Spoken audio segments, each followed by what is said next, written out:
ભાઈ રીંગણનો ઓરો બનાવીએ છીએ તો રીંગણનો ઓરો જેટલી વખત તમે બનાવો ને એટલી વખત આ વચ્ચેથી કડકડ નાખવાનું, નહીં તો અંદર કીડા બીડા નીકળે, ધ્યાન રાખવાનું. જો હવે જો અમે છે ને કડકડ નાખ્યું, કારણ કે મને છે ને થોડું બગડેલું લાગતું હતું, તો મેં વચ્ચે સમાર્યું તો મને બગડેલું લાગ્યું તો મેં કટકડ નાખ્યું. એટલે વચ્ચે સમારીને પછી રીંગણનો ઓરો બનાવવાનો, શેકવા રીંગણ પછી મૂકવાના, નહીં તો તમે બધા છે ને કીડા બીડા ખાઈ જશો.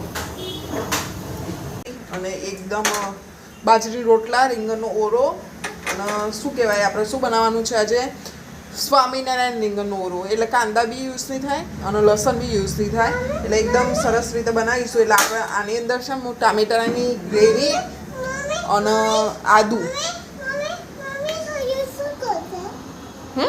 અહીંયા સરસ અમે રીંગણનો ઓરો બનાવીએ છીએ. એક વખત ખાશો ને તો બાર ખાતા રહી જશો, એવો છે રીંગણનો ઓરો. ચલો, રીંગણ લીધા છે, અમારા ઘરમાં તો ઓરો જોઈએ જ છે, અને આ ત્રીજી વખત ઓરો કરું છું, સ્વામિનારાયણ ઓરો. સારો મજા આવે છે, એવું નથી કે ભાઈ કાંદાની ઉણપ લાગે છે કે લસણની ઉણપ લાગે છે, કારણ કે સરસ એવું મસ્ત સરસ બનાવવાનું તો તમને તમારે રેગ્યુલર ખાવ છો ને એના કરતાં બી આ સારું લાગે.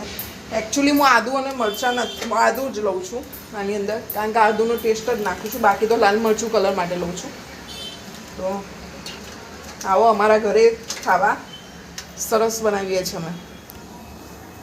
આ પછી આ છે ને આ શેકી દીધું ને એટલે આ ઉપરથી પોપડી બધી કાઢી દેવી પડે, ત્યારે તમને છે ને સરસ મેશ થઈ જશે.